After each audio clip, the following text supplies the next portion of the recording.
Hello, welcome back to my channel, the Sunflower Review Friday channel.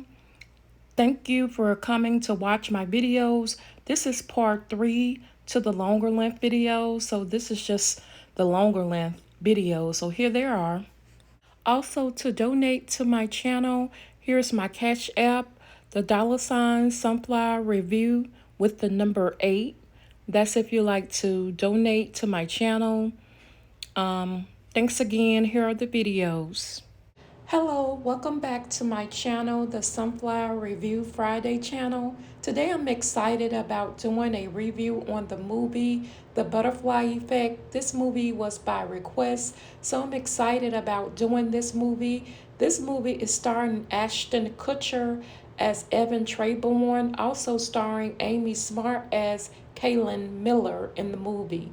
This movie is a sci-fi thriller movie. This movie was released January the 3rd, 2004. Okay, now the summary of the butterfly effect, but I'm going to read the meaning of the butterfly effect. The butterfly effect describes how small changes in complex system can have a large, unpredictable consequences later on in life. So in the movie, Evan Treborn, he's presently in college. He's a college student, but he keeps going back to his past. He has this journal, and he keeps going back to his past. He write everything down, and he go into like a trance and a blackout where he has like a blackout into his past. And he goes into his past to try to fix things that was wrong in his past, the things that took place in his past. He's trying to fix everything that was wrong. Like basically he's trying to play God. Like his dad was telling him, you can't play God. But that's what he was trying to do, fix what had already taken place, like different incidents that happened. Like him and Kaylin when she was little, like her dad, he was taking pictures of them, wanted them, he was like a pedophile, wanted them to take pictures, nude pictures, and he tried to go back and correct that. He tried to go back and correct a lot of things that he, he couldn't really, what happened, it happened. You can't be God. So that's basically what he was doing in the movie, was trying to fix the things that already took place in his life by reading through his journal, going into his past. Even though Evan discovers that he has the ability to change events from the past by embodying his younger self. So he's trying to embody, what already took place. Even though he has this ability, he's still messing up things.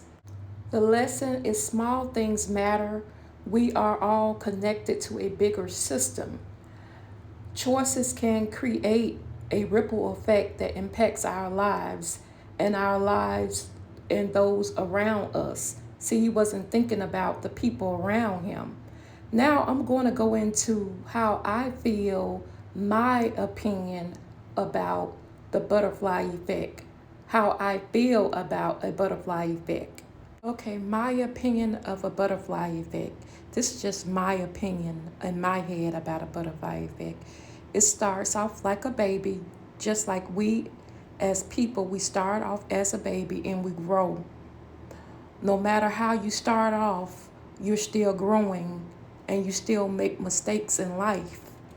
Like until you meet your destiny. It's like how the butterfly, how some people feel like the butterfly when it's just beginning, that it is not attractive. It's just like how they see some people as, because they don't look attractive, and then they end up growing and growing in steps and steps with life into this, to their destiny, to a beautiful butterfly. And I think that it's like steps, like a baby. Like, you still growing into things, and you still growing into yourself. You still making mistakes. You can make mistakes all the time in life, even when you reach your destiny, because you're human. But even when you're making those steps, like a transformation, like a baby to teenagers and you make your mistakes and stuff like that in life.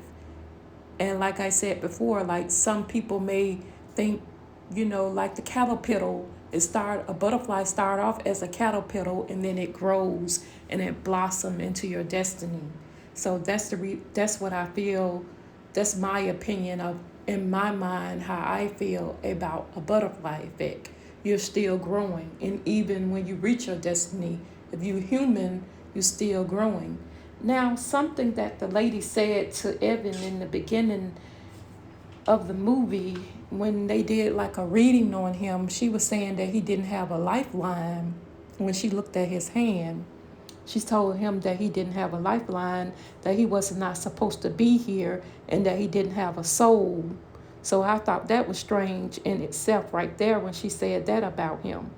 You know, like the different incidents, like the bomb that they put in the mailbox. They was, teenagers doing things, growing, getting into development, doing things.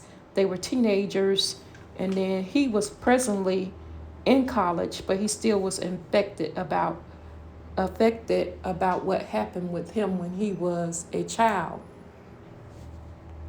He thought he could fix Kaylee's life, but he could not fix her life and everything about what happened with her, because it was already destined what happened to her. Going back and trying to fix things can make things worse. And that's what he was doing.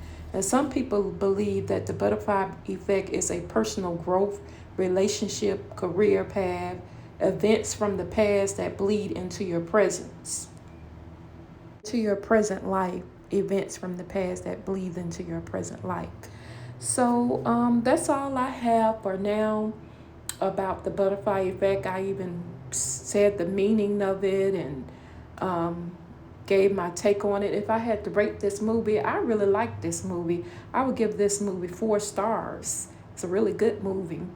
You could go on Amazon to purchase, Prime TV, Netflix, different place to support this movie. Don't forget to like, comment, and subscribe to my channel. Have a good day.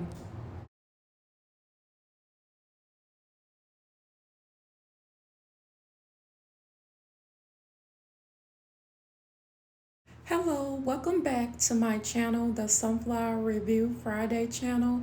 Today I'm excited about doing the movie Tales from the Hood. This movie is starring Clarence William III as Mr. Sims. It's also starring Joe Torre as Stack, also DeAndre Buns as Ball, also Samuel Monroe Jr. as Bulldog, and it's also starring Lamont Bentley as Jerome, aka Crazy K. This movie is a horror crime movie. It was released May the 24th, 1995. Okay, to give a summary of this movie, when it first comes on, 3 guys by the name of Stack, Ball, and Bulldog, they are friends, and they go to this funeral home called Sims Funeral Home, and Mr. Sims, he own it, and they're there to get the shit, and the shit is drugs. That's what they're really there for. But Stack, he's really not feeling going there, but Bulldog just told him, we just here, to handle the business and then we'll go. But once they get there to the funeral home, they end up asking Mrs. Sims about, someone in the casket, and he tells them the story of Clarence Smith. In the beginning of the movie, he tells them the first story of Clarence Smith. And Clarence Smith, he was a cop in the movie. In his first story, he was a cop, and he was like a rookie cop, and he was around a lot of corrupt cops. Clarence was, and one day they had corrupt cops, and he's kind of new to becoming a cop, so a lot of things he really didn't know. So they pulled this politician over that they really didn't like, the corrupt cops. And Clarence, he was busy looking at information in the computer about who the guy really was, because they were saying otherwise, and they beated this guy because they was racist too. So there's racist cops and they was beating on this guy because this guy, he was calling them out on different things. So they saw this guy as the target. But keep in mind, Clarence, he really kind of didn't really know what was really going on till the end. He tried to stop them, but he was looking at information about the guy. So he told, once they beat the guy and everything like that, they end up having to take Clarence to a crazy house. And once they took him to a crazy house, that guy, it was hunting him about what happened once he found out who the guy really was they were beating on.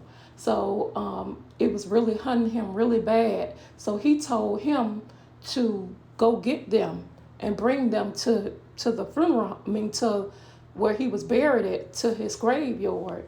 So he ended up taking them there, and they was like, well, why would you bring us here? Because, they so corrupt and doing what they doing. They told him, why would you bring us to the thing? He ain't nothing.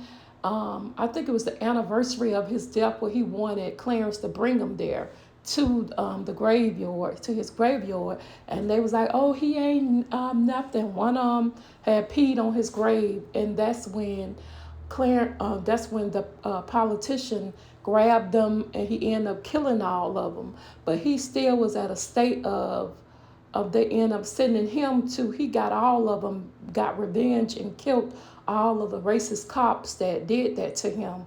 He killed them, but it had Clarence where he would be really the same about what really took place with him. So he was kind of like out of it, and still, because that man, he wasn't really pleased with Clarence either, even though Clarence really didn't know what was going on. He really wasn't pleased with him either. And that was the first story, but they had Clarence Smith as if he was like, in a crazy house, in a nut house, because they had him as if he did it. But it was really the guy taking revenge back on what they did to him, the racist cops. So that was the first story that the guy told. Okay, before I go into the second story that Mr. Sims told them at the funeral home, I just wanted to say this. I found it kind of strange that they sit there through all the stories that he was telling them at a funeral home, and they just stood there and listened to all the stories instead of just getting the stuff that they said they was going to get, the shit, and just leave. I find it strange that they was able to stomach listening to Mr. Sims' story. Okay, now the second story Mr. Sims tell them is about a little boy named Walter. And Walter was getting abused in the movie by his stepfather. And he also was getting bullied at the school. So they was concerned about Walter, his teachers, and then the principal, the assistant principal, they was really concerned because he kept getting a lot of abuses, because one of the classmates they had was a bully, and one of the people at the class told him, like, well, all the people that mistreat him or do things to him, just, draw the picture of them and ball it up. And that's how you're able to get rid of the boogeyman, that's what he described his stepfather as, the boogeyman. And when he was telling his assistant principal about what was really going on, because they could see the bruises, they really didn't believe him. And Walter said that that he told them that they wouldn't believe, that he was the boogeyman. But he did what the person told him to do, one of his classmates. And the one that was bullying him, he balled up his picture, and the boy, he ended up breaking his legs. One of the boys that he, was bullying him. So the assistant principal ended up going to his house to talk to his mom. And his mom, like, she kind of knew that stuff was going on, but she didn't want to believe Walter when he was telling her the stuff.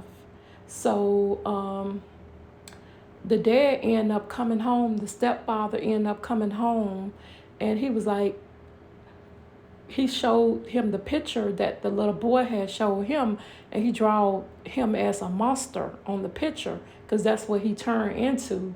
So he was like, okay, he's leaving now. So the guy, he was able to see him beating the mom, so he came back to save him and everything. He had to end up saving because he was beating up on the mom. Then he tried to beat up on Walter, but it just so happens that the principal came in to save them, and then Walter had to end up balling up the picture for him. And once he balled up that picture, he was able to kill him, and then they end up burning it. So that was the story of Walter, which is the second story. Okay, the third story that Mr. Sims tells him, it goes into like this person, he was a senator and he was running for governor in the movie.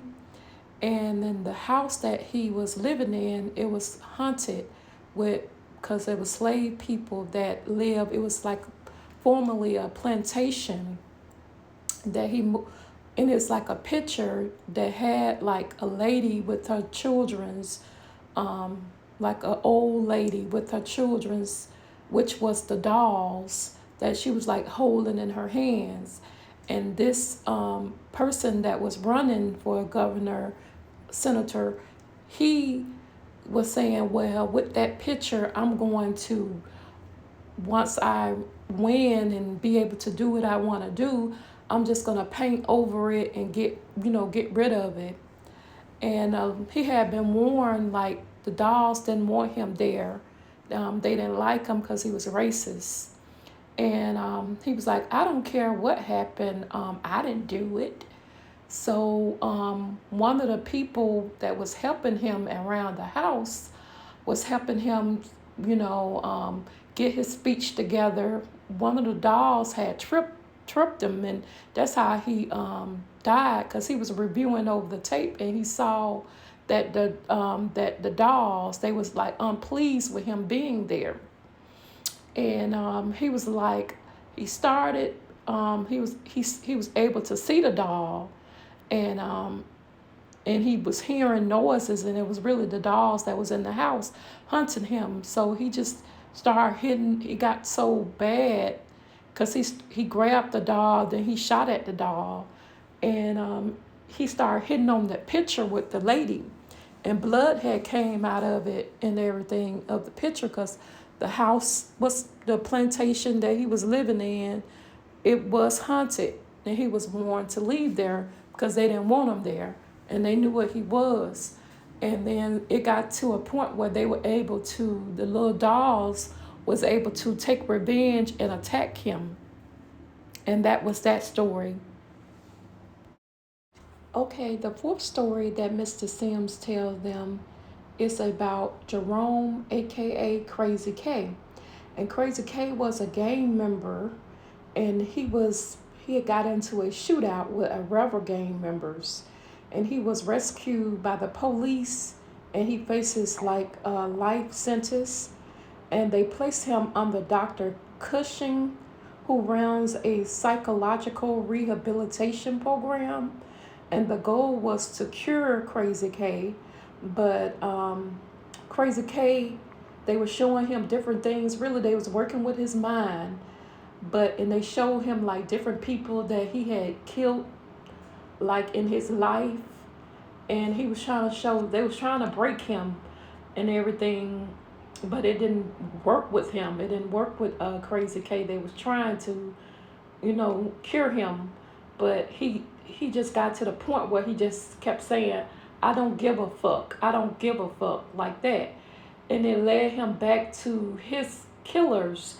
And his killers was Bulldog, Ball, and Stacks. They the ones who shot him.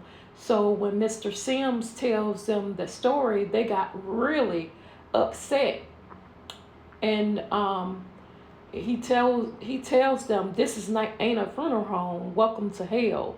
So Mr. Sim was the devil. In the movie, he turns into the devil. And he told them that they didn't make it. And when they looked at their some more caskets, they saw themselves in the casket.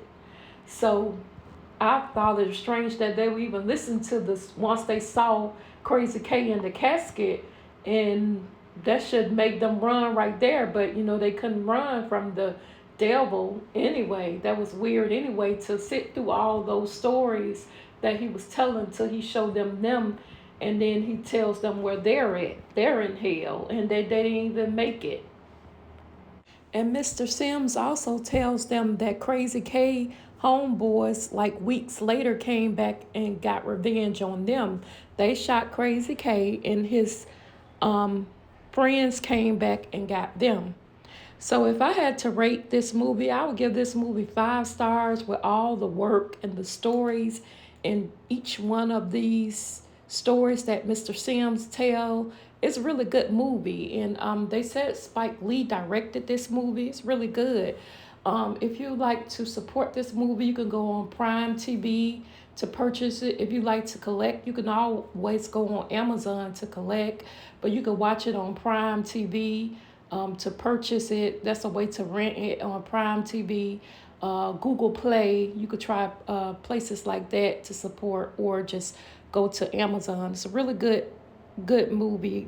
If me personally rating this, with me rating it, I would give it 5 stars, because I like how they went into all these different stories, had messages in all of the stories that he told. Is really good. It's a scary movie. It is scary, but it was messages in all of the stories, and how they were able to go into all the stories. It's really good storytelling to me. So me rating this Sunflower Review channel, it will give it 5 stars. Don't forget to like, comment, and subscribe to my channel. Have a good day. Hello, welcome back to my channel, the Sunflower Review Friday channel. Today I will be doing a review on the movie The Butcher's Wife, and this movie is starring Demi Moore as Marina, also Jeff Daniels as Dr. Alex in the movie. This movie was released October the 25th, 1991. This movie is also a romantic comedy drama movie. And in the movie, it was like she was telling the story, Marina, of her life. And she was telling the story as if like her life was predestined, but she also had psychic abilities in the movie. So as a little girl, she was on the lighthouse with the beach seashores. That's where she was from, the Carolinas, the North Carolinas, and she lived on an island there. And she was telling her story about how she always knew that, she was going to find her husband. And she also had dreams about, finding her husband. So when it happened, and she said she thought she knew it all in the beginning, even as a little girl, to grow into a young lady. And when she grew into this young lady, she was just telling the story. When the guy came, she already knew, because she said she felt like it was her soulmate. And she said she dreamed it, and he came on a boat. And this guy was a butcher, and his name was Leo in the movie. So when he came with this boat, he came on shore where she was from, on the island. So once Leo came, she just jumped in his arms. It's as if he knew too that that was his wife. So he ended up moving her to New York. So when she gets to New York, she has this little clock in her hand, like a special clock with different stones on it. It was like a little clock that she had. But a lot of people, when she moved to New York, they noticed her, like the wind and stuff. It was like an environment, because a lot of people was watching her. In the same way with this guy, Dr. Alex, he was looking at her too, because like it was like a presence. And then some people, they were, welcoming her to the town. And one lady came there to the shop to get some meat and different things. And when she got there, like Marina was talking to her too, and she was telling her that, because she was like, "How did you meet him?" And she was telling her that, like, she kind of knew that, that was her husband, and she also dreamed about him. So she knew that that was her husband. She told the other lady, that the same thing. So she went back and told Alex. She went back and told Dr. Alex, and he was one of the ones that was also watching her too from afar. But she went back and told Dr. Alex that. So it's kind of all connected. But she was showing her different psychic abilities all through the movie. Once she came into Leo's life, she was showing different like psychic abilities. Like she knew when the people was gonna come to make a delivery. She knew when people was gonna come just to buy some things. Like a lady was, cause he was asking her like, why Leo was asking her, why are you cutting up the meat like that? And she was like, she know that somebody is going to come. So the lady came and got the meat. So everything like was kind of following in line with her psychic ability. Marina was also warned by Dr. Alex, which is a psychiatrist in the movie. He was telling her to like be careful with how she order her life, that she needs to be careful with doing that. And also her husband Leo, he started to begin to wonder about her. Like he was telling her to not to tell the customers, certain things, because you could be trying to help people, but certain people may think crazy.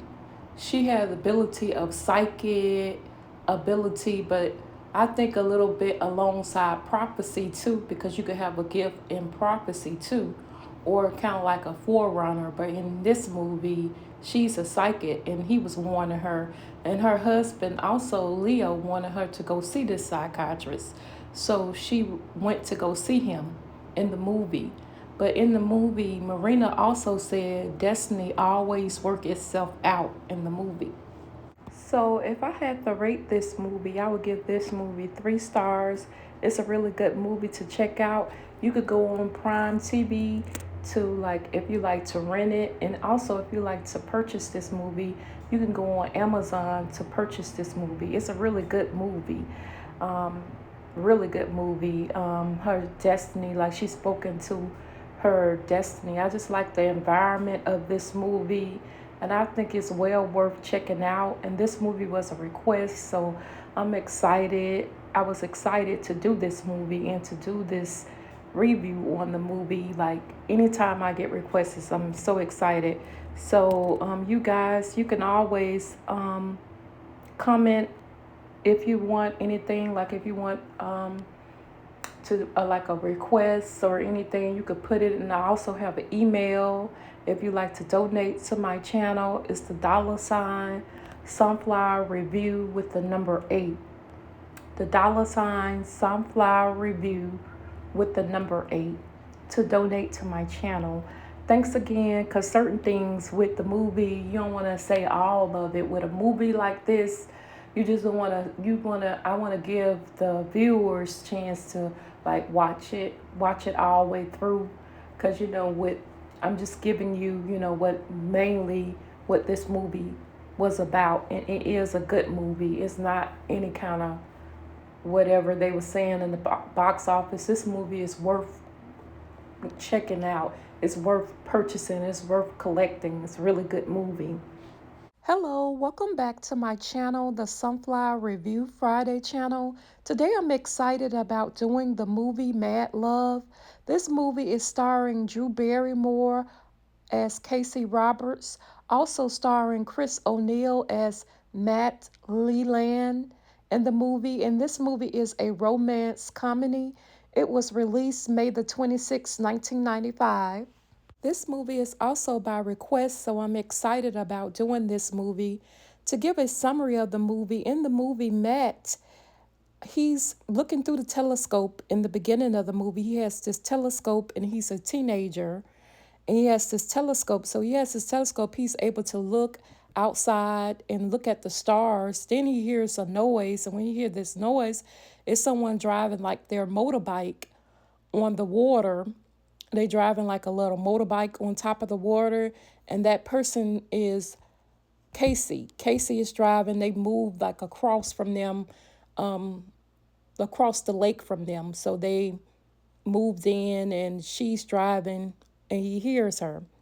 Then again, when he looks again, he goes to school. He sees her again. He sees Casey again when he goes to school. She's kicking her car. She has like a little yellow car, and he's with his friend, and they talking about it.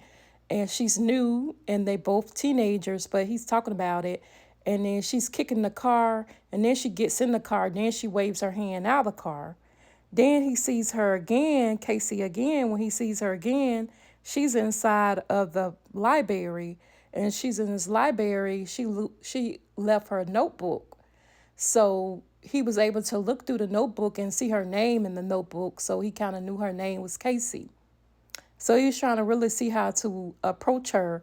Then he sees her on different other occasions, and she was telling him, if he wants to take her out on a date, that he's gonna have to ask, for to take her out on the date. Matt's role in the movie, he's a teenager, but he has like a lot of responsibility for it to be his age. Like in the movie, he's taking care of his sister and brother, and like his dad, he the one that works, and he have to even go grocery shopping. So just by him being a teenager, he has taken on a lot of responsibility that really a teenager really shouldn't have to do. But he's taken on a lot of responsibility and trying to go to school. So he ends up going on the date with Casey in the movie. They end up going on a date and getting to know each other in the movie. In the movie, Casey always wanted Matt to kind of cut class, do like different things out of the ordinary, like things that he maybe wouldn't really do. Like one incident in the movie, she wanted him to cut class for, he was taking some kind of test, and he was like, no. And then she had pulled like the fire extinguisher where they had to end up leaving, the people had to end up leaving out of there. And then her parents kind of had her put away, locked away, because her personality in the movie, Casey has a bipolar uh, personality disorder, a bipolar disorder in the movie. And she has like depression periods that elevates in the movie. And he ended up finding that out, but he ended up in the movie breaking her out of the place where the hospital where her family had her put away at, because they knew that, their daughter had this problem, that she was had this bipolar problem, and they know that she had problems, and so they wanted her to kind of get the help that she needed. And he ended up getting her out of the place, the hospital where they had her locked away at. He ended up breaking her out of there, and once he broke her out of there, they was kind of like on a run, like an adventure. Like at first it was harmless, like the little different things that they were doing on the road. It was kind of harmless. Like she was had like a little game that she was playing where she covered up his eyes, like a little trust game. But he didn't really know. But it didn't really he didn't really think about it till she tried to harm herself. And that's when he realized that while they was on the road, that she really, really needed the help. And that's when he was called to her parents. And her parents was like, she really needs, her meds and different things like that. So in the end, he takes her to get the help that she needs, but he still, miss, that love and that time that they had on their little journey, their adventure that they had together. So that kind of sums up the movie. This movie is a really good movie. So if I had to rate this movie, I would give this movie 4 stars if I had to rate it. And you can also get this movie off Amazon Prime Video, also Apple TV, and you could try Google Play. And you also can go to Amazon to purchase if you like to purchase this movie. So don't forget to like, comment, and subscribe to my channel. Like if you have any requests or anything, you can leave them in the comments. I'm getting ready to put an email up too for you guys if you like to send me things concerning business or like if you have a request. So thanks again for watching. Have a good day.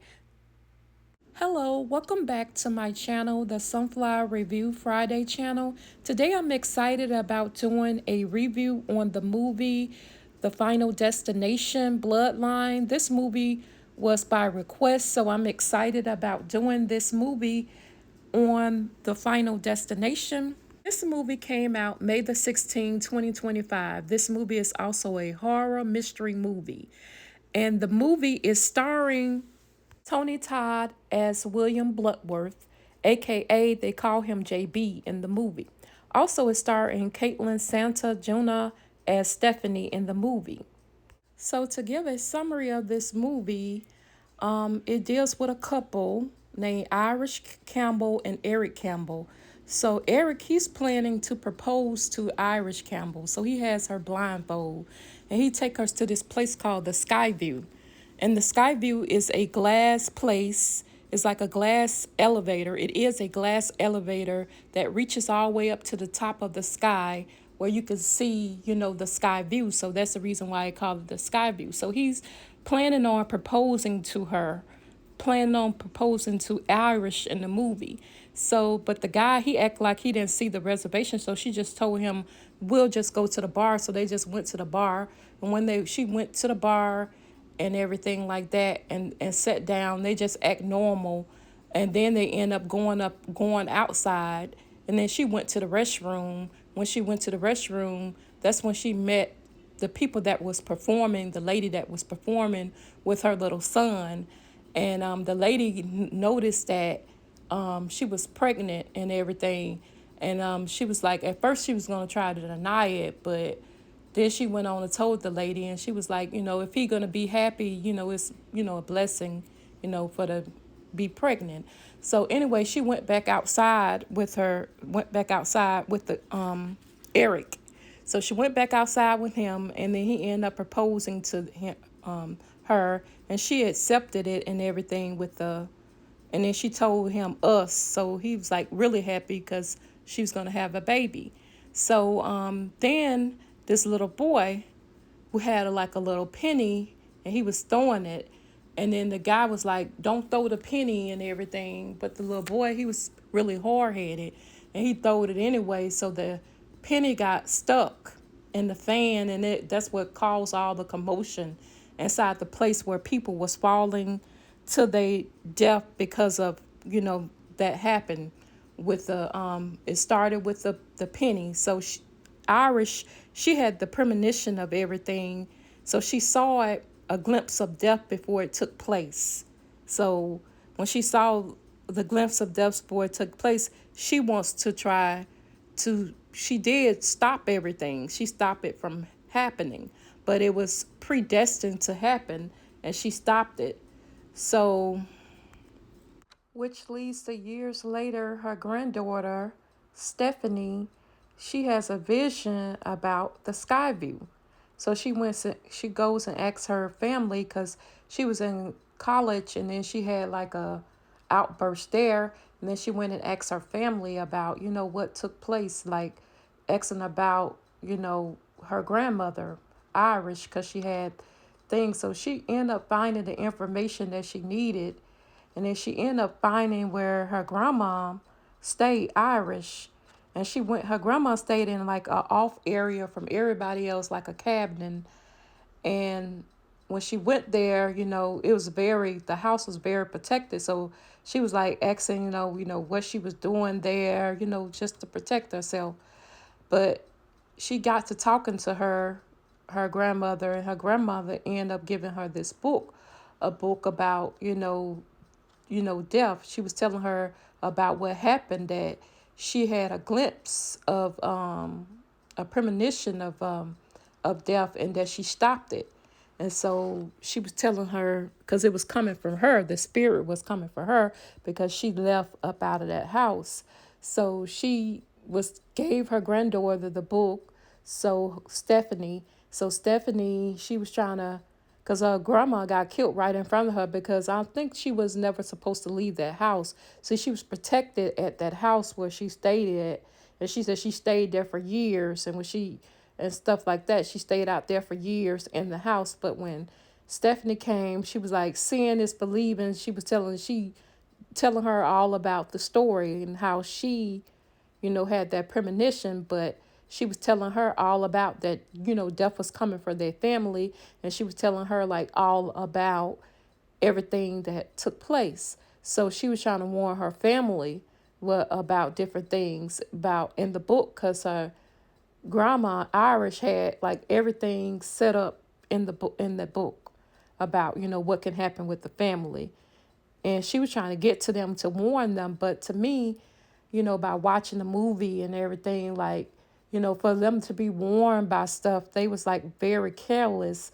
Like they had like a situation where they was a glass broke and they had ice there for to make some drinks, and they was just sloppy about cleaning it up and everything. Same way when they was on the trampoline, it wasn't all way together, and it could have happened there. So little different attempts of things happen. So what she was explaining to them, they didn't really want to listen to her because they kind of wanted to outcast her out, just like they did the grandmother. Irish, they wanted to do Stephanie the same way, but she was warning them. But like I said, they was just too careless about different things that was taking place in the, what was going on in the movies. They was just too careless. So for them to be warned about it was coming for them, they didn't want to listen to her and everything. Where she was trying to give them, tell them, she was laying it all out to them. And then something happened with her uncle with the lawnmower. He ended up passing. So, and then she was telling them, I know it could have like freaked them out, with people trying to warn them things, because really, like, she was telling them, with her grandma Irish, she wasn't supposed to do that. She wasn't supposed to stop what was planned. So what was supposed to take place, it was supposed to take place. So, but she tried to stop it, what the deaths from taking place. So that's what caused, because they were saying that a lot of people that, you know, she helped to, when she stopped that from happening, they was not even supposed to be born. They was not supposed to, have kids or anything like that. So in the end, just like any other Final Destination movie, in the end, they end up dying too. They try to stop it, you know, what was supposed to take place, but even Stephanie got it in the end too. So it just goes to show you what's supposed to happen is supposed to happen. And it goes back to, like I was saying in another review that I was doing on the butterfly effect, how he was trying to, play God in that movie. When things supposed to happen, it's supposed to happen. You can't control it. You could try, but you can't control it. So that would cause like maybe like curses to come up on her family because she stopped something that was supposed to happen. So if I had to, rate this movie, I would give this movie 4 stars. It's a good movie. And also, I wanted to add in Tony Todd part, and I think this was his last movie. You can go check out on the channel. I did like the first Candyman. I did that a while back, and I also did the latest Candyman. So you could check that out on the channel too, on this channel. But on his part, and his role as JB, he was the little boy that the mama had with her at work, but she was hiding him. She was one of the performers, and she wasn't supposed to be there. That was part of his, he worked at the doctor, and they was, talking to him about, what can they do to stop death? And he was like, you can't F with death.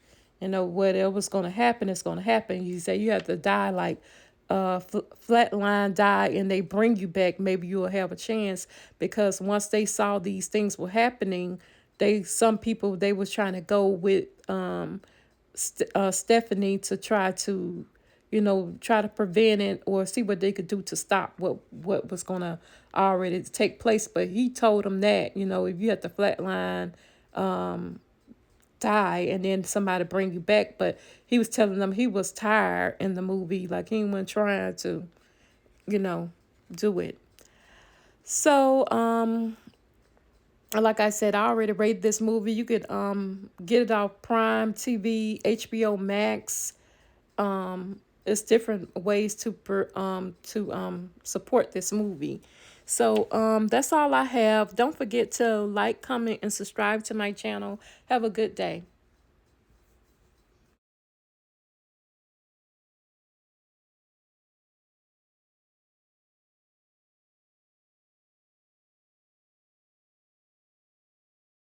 Hello, welcome back to my channel, the Sunflower Review Friday channel. Today I'm excited about doing a review on the movie Nothing But Trouble. This movie is starring Chevy Chase as Chris in the movie, also Demina Moore as Diane in the movie. She plays the role as a lawyer in the movie, and he also plays the role as a banker and a financial advisor in the movie. This movie is a comedy horror movie. It came out February the 15th, 1991. So to give a summary of this movie, when it first come on, that's when Chris and Diane meets. They like at an elevator, and he's getting on the elevator, and he's really trying to impress her. And she's talking about because she has a lot of things going on when because she has like two dogs with her, and like so they talked briefly, and she was saying she could drive, and he was like, well, he volunteered to drive because he liked it, Diane, so he volunteered to drive her. Their plan was to go to Atlantic City, New Jersey. And so so they're on the right of this picture, Chris and Diane, and on the left is the couple right here. They invited themselves, once they heard them talking about it, they invited themselves to come. And Chris financial is their financial advisors, the people on the left. And so they decided they wanted to come because they really wanted to just be a trip with for them, for to go on the road trip. So really Chris and Diane, their plans was to go by themselves to the trip, but the couple, they heard them and they decided they wanted to come along on the trip. And he financial advised them. He's their financial advisor. So that is what's going on. So while on the road trip, the couple, the one that he financial advised, the one that invited themselves to the trip, they persuade him to take another route. And they was like, they wanted him, they want him to take another route, persuading him to take another way. And they also wanted him to speed in the car because they was like, you got a BMW. So they was persuading him to do different things. So he went into different parts of the town, because Diane was telling him, okay, well, you can, take another route. So that's what he ended up doing. So they end up taking this exit 329 on Old Coat Road. They took that exit, and then they was, how when you go into towns, it's like different speed limits, and it's easy to be able to get a ticket. So he ended up getting pulled over by the officer. But at first he didn't want to pull over because the couple persuaded him again to like drive fast. So he drove fast, and he was just driving all fast and crazy. And then they set up a roadblock for him, but then he still like went off the side of the road. So once they finally got him to pull over, the officer this movie is also starring John Candy. So John Candy was the officer, and his name was Dennis. So he was telling him, okay, you know, I immediately, when I first stopped you, it was because you didn't stop at that stop sign. But now it's more charges because he's running from the police officer. So he was telling them they will have to follow him to the town. And so they end up following him into the town. So when they followed him into town, they saw all different kinds of old car parts, all different kinds of different strange things. Um, I know it was car parts, all different kinds of stuff they saw before they entered to see the judge. So the judge in this house, they went into this like weird house, a very, very weird house they went into. So they said they had to see the judge, and the judge had sentenced them because their town was crazy. The town that they was at was very crazy. So the judge sentenced them, and they were like, they couldn't believe it, that, you know, what's going on. They didn't believe that, you know, he would sentence them, but that's what they did in that town. That town was weird in that part of town, and that's what they did. They locked the people up. So they sentenced them and they put them into different parts of that house. Meanwhile, it was some more people that was driving fast up in that area, and that town would get them, and they would have to also go see the judge. So these people, they had to go see the judge because they was drinking and they had drugs and different things like that in the car. So they had to see the judge too, and the judge had sentenced them to a it's like the house is like a roller coaster, where it punish you for what you do. It's like different sections and it punish you. So he told them, the judge told the people that had the drugs and everything that he sentenced them to death. So so it was just like a big house with different parts and different levels to it. And it like took them like on a merry-go-round. Like they had like a thing with his mouth open and it was closing, and all different kinds of things like that. Some more people that had got stopped was Digital Underground, and this was Tupac's first appearance that he did with the same song. So he pulled them over too. The judge pulled them over too, but the judge made them. They had to end up performing because he didn't believe that they were performers, so they had to perform. But this is some more people that he got in that town, but with them he made them perform because he didn't believe that they were performers.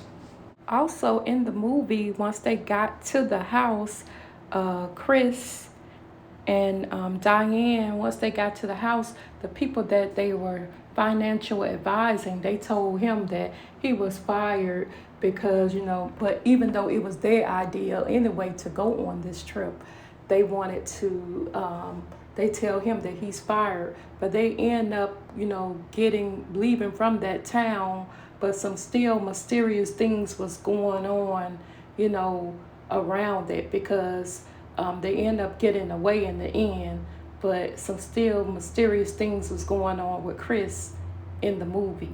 So if I had to rate this movie, I would give this movie 4 stars. It's a really good movie. You can get it on Prime TV. To support this movie, Prime TV, Tubi, try Tubi. And you can also collect the movie if you like on Amazon. If you like to collect movies, you could do that. Try Prime TV, Amazon, Google Play, places like that to support this movie. Thanks for watching my channel. Have a good day. Thanks.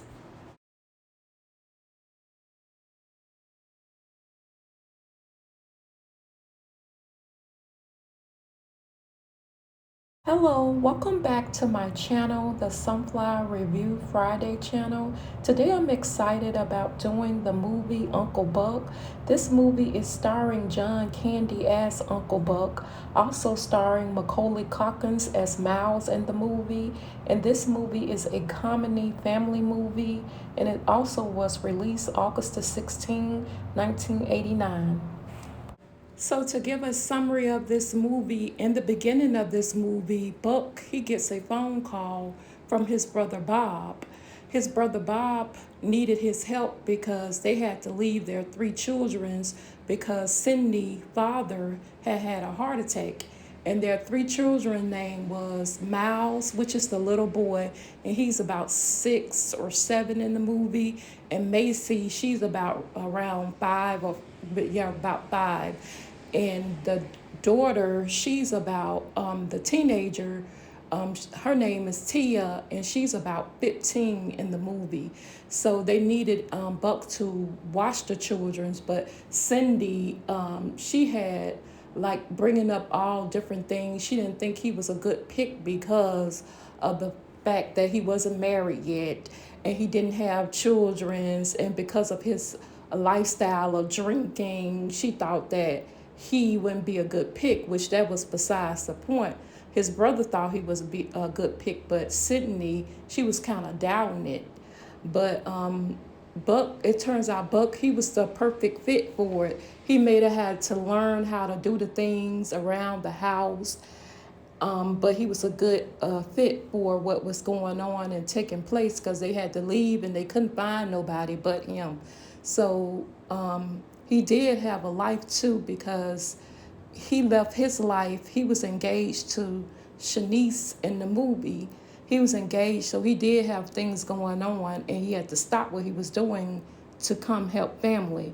So I just wanted to put that in there. He did have a life, even though she didn't think because of her expectations, but he did, and he came and he helped the family.